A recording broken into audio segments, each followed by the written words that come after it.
Hello guys, it's me Sanjay here. Warmly welcome you all for this session.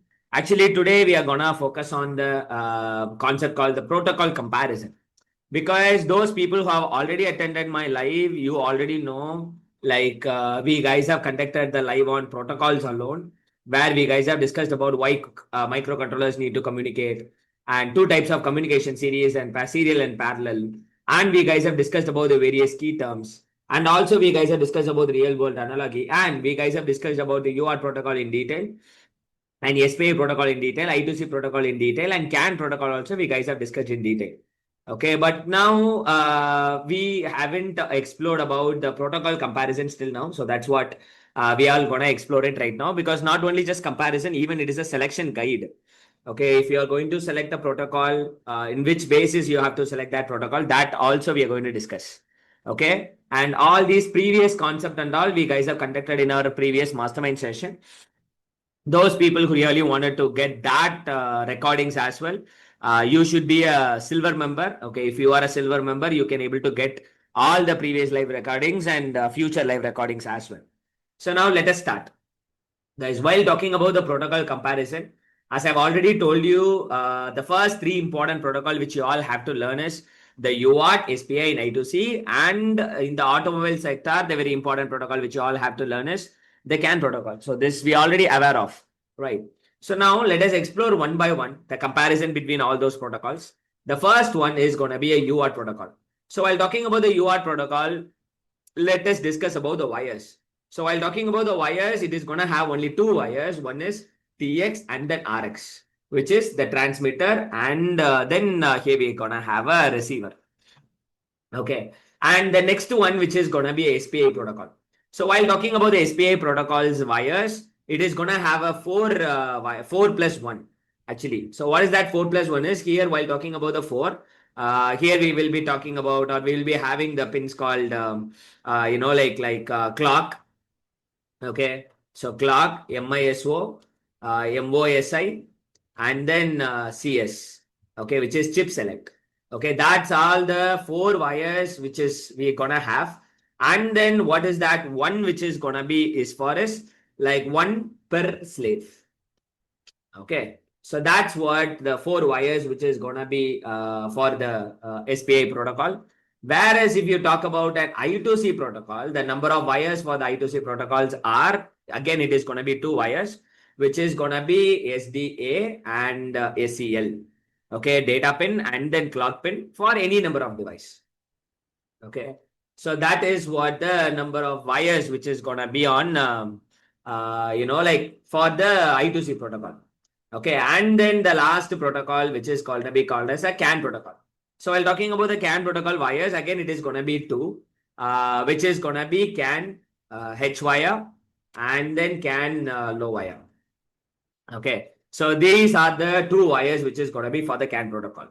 Okay, so that is what the first comparison where we have compared just the wires.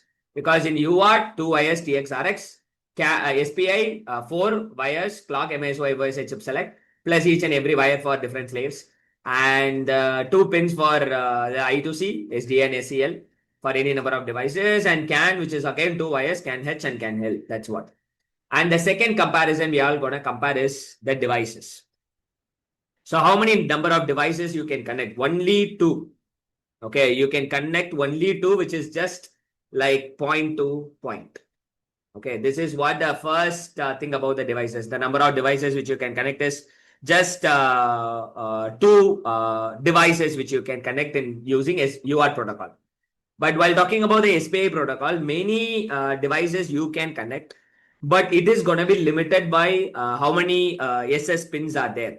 Okay, the chip select pins are there, like it's based on that. Okay, for example, if you take MCP3008 IC, that MCP3008 IC which is going to work on the SPI protocol. Okay, but like that IC which is going to have 8 channels. So what is that 8 channel means? Only you can connect 8 devices. Okay, so SS pin or chip select pin. Okay, it's based on that. Okay, so you can't connect more than that. It's based on that number of pins. Okay, and then here, if you talk about an I²C, so while talking about an I²C, the devices like you can connect even around 128 for the 7-bit. Okay. And even you can connect like 1024, 8 or 10 bit. Okay. So these are the devices which count, which is all about. And while talking about the CAN protocol, so even you can have 110 plus nodes, guys. Okay. 110 plus nodes on one bus. Okay. That's what the devices for the CAN protocol. Okay. Guys, are you clear? That's what the second comparison is all about. So now while talking about the third comparison, which is all about speed. So here you can have in the what is it UART protocol. So while talking about the UART protocol speed, which is up to around you can have around 1 Mbps. Okay. So this is what the speed which is going to be for the UART protocol. Whereas if you talk about the SPI protocol, so it is going to have a speed around even 10 to 50 megahertz. Okay. So that's what the speed is going to be for the SPI protocol. And for I²C protocol, the speed which is going to be around between 100 kilohertz to 3.4 megahertz. Okay. So that's what the speed for the I²C protocol. Whereas if you talk about the CAN protocol, even right now, these and advanced CAN and all, which is going to be really, really faster than anything, even you can have it around 1 Mbps. Okay. Even like CAN FD and all, which I have already explored about in our previous session, which is even up to 8 Mbps, guys. Okay, it is really, really faster. So that's why in the automobile sector, CAN protocol has been used a lot. Okay, that's what going to be third comparison. And while talking about the fourth comparison, the distance. So while talking about that distance, which is like up to around 15 meter. Okay, if you are using RS-232 cable, you might have seen in your laboratory. Okay, whereas even you can go even for more than kilometer with RS-485. Okay, it's based on the cable as well.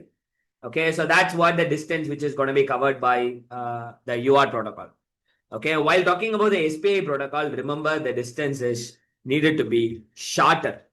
Okay, the distance need to be shorter is like just PCB level or even like less than 30 centimeter.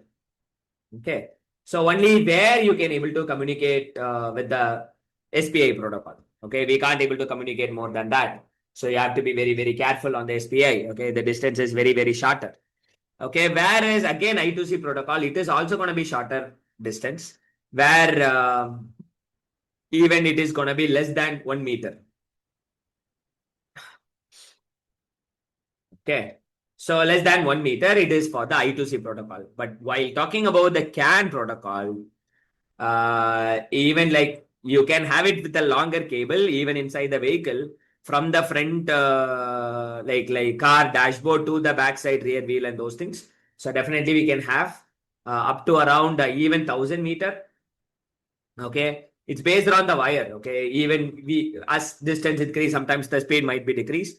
So up to even 1,000 meter we can able to communicate, and which is for the lower speed. Okay, that's what the distance is all about. That's what the fourth comparison. And fifth comparison is a clock. While talking about the clock, as you already know, it is synchronous. So while talking about the asynchronous, okay, asynchronous, which is nothing but like it doesn't requires need a clock. With just having a TX pin and RX pin, it don't want to have any clock. Okay, but if you talk about an SPI protocol, here it needs a clock, like it is synchronous. Okay, it need a clock for that. And also even while talking about the synchronous, that clock which is going to be provided by the master. Okay, so that's what for the SPI protocol. And while talking about the I²C protocol, again, here also this is going to be same synchronous, and master is going to provide the clock for this I²C. Okay, whereas if you talk about the CAN protocol, again, it is going to be asynchronous. Okay, asynchronous, and because remember, each and every node is having its own clock. Okay, so that's why it doesn't require individually for this protocol. So that's why it is going to be called as an asynchronous. Okay, that's what going to be fifth difference is all about. And sixth one, which is duplex. So duplex, you already know, like can we do a transmission and receiving at the same time or not? So while talking about the UART protocol, which is going to be full duplex. So you can do transmission or receiver at the same time. Okay. And at the same time, when you talk about an SPI protocol, it is also going to be a full duplex. And whereas while talking about the I²C protocol, which is going to be a half duplex, guys. Okay. So you can do either transmission or receiver at the same time. So that's why it is going to be called as half duplex. And also the CAN protocol, which is also going to be a half duplex. Okay. So that's what this difference is. And the last difference is going to be error checking. So while talking about the error checking, remember in a UART, you can have only parity only. Like parity check only is possible in the like UART protocol. And while talking about the SPI protocol, no built-in error checker. Okay, none built in. Okay, we don't have any inbuilt error checking features or something. Okay, whereas in I²C, we have one benefit. The biggest benefit is called acknowledgement. Okay, and negative acknowledgement. Okay, per byte. Okay, for each and every byte you already know 8-bit. For every byte, it is going to have an acknowledgement and non-acknowledgement. That's what the thing. And while talking about the CAN, yes, it is really having that CRC. Okay, plus 4 other mechanism. We already explored about those things in our in our CAN session. So CRC plus 4 other mechanism which is going to be there, because we guys have explored everything in a easy comparative way, like what protocol and each and every 6 features we guys have explored. One is wires and devices and speed and distance and clock and duplex and error check. So these are all the comparison we guys have explored for our protocols. And when to use what? Okay, like first of all, let us talk about the UART. When? Okay, and then when we can go for the SPI, when we can go for the I²C, and when we can go for the CAN. So this is the another question which always people used to have. Okay, so while talking about the UART, when we want to talk to only one device, then you can go for the UART. And also whenever you want to do a debugging and all, like whether the data came or not, so that kind of debugging also we will be using a UART. And also we will be using it for GPS or Bluetooth or like Bluetooth modules and all is the place where the UART is going to be used. Okay. So when to use SPI? While talking about when to use an SPI, when you need some maximum speed, okay, except that other things, like because it is a shorter distance, no. So when you need a maximum speed for the starter distance, and then it is especially used on the displays, and also it is used on the SD cards, and also it is used on the flash storage. So these are all the places where SPI is going to be used. And when I²C, when we need to go for the I²C, okay, when many low speed sensors are limited pins, okay, many low speed sensors on limited pins, because limited pin in the sense you already know, it is gonna have only 2 pins, SDA and SEL, and especially it has been used on the OLED, okay, or even RTC, real-time clock, or even any IMU sensors like accelerometer and those kind of sensor is the place where I²C is going to be used. And while talking about the CAN, which is going to be used on the harsh environments. So what is that harsh environment? We already explored, like when you have a lot of industry level machines and things out there, if it is needed to be handled, if it should not get affected by the environments, like imagine if you are driving a car, so the motor, a lot of things which is going to spin and a lot of electrical activities, which is all happening around it. So when it is kind of like this kind of happening is there, your protocols, your data should not be, disturbed or something. So that's why it has been mentioned as the harsh environment. And then whenever you are really going for the long wires, because you all know even SPI is something good, but long wires is not really possible for other protocols. So, but here the long wires is the place where it is going to be needed. And then when you're going for the automotive sectors, like any vehicle or something, it is going to be used. And also industrial applications or even safety critical issues. Okay, safety, that kind of places. Okay, so safety critical places. So these are all the places where CAN is going to be used.